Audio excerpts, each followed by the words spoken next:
From Las Vegas, it's Let's Talk News Now with Rick and Ella. Good morning, Las Vegas. Grab a cup of coffee. It's time for our morning coffee clutch here on Let's Talk News Now. I have with me, of course, Ella Roberts and Roche Davis. Good morning, ladies. Hello, good morning. You know, so we haven't even gotten our coffee yet.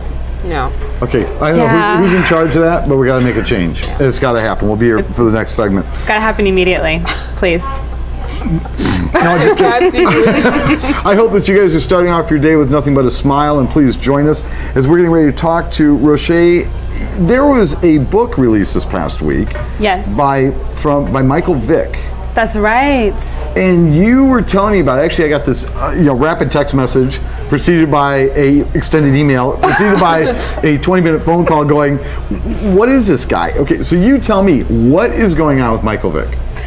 Well, as we know, the Michael Vick scandal was one of the hugest news stories as of the past few years, kind of with the dogs. With his dogs, yeah.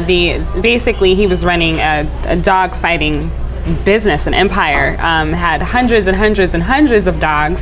And of course, he went to prison and was pretty much kind of not a really popular guy, especially with PETA and things like that, because of what he's doing with the dogs. And now he's come back, released from prison, had a really great season, and now has written a book talking about his experiences and kind of this journey. Right. And where it's gotten him today. So that's kind of what Michael Vick's in the news for right now. Well, the thing is, when we were talking about the book and so on, but it really sounds like a journey almost of a perpetual con man?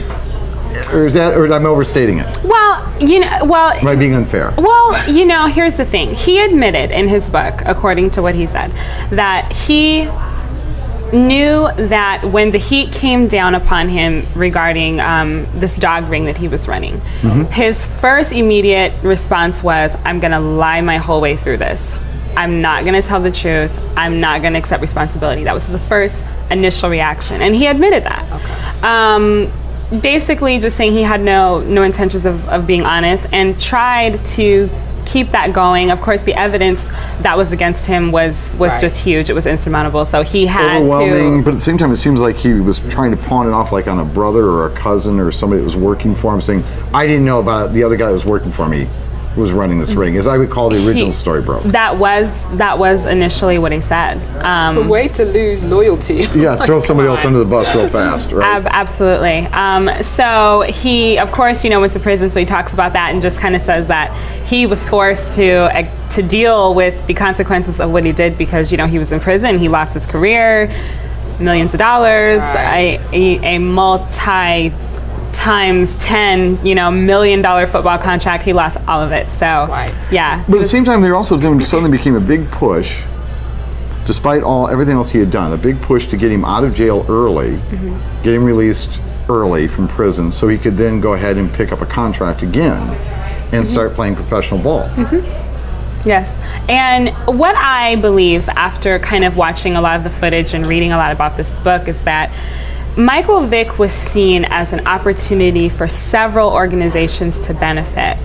The Animal Humane Society saw Michael Vick as a huge opportunity to push their message. Now, he was a football star that was loved by millions of people. I mean, he was idolized, really, he was.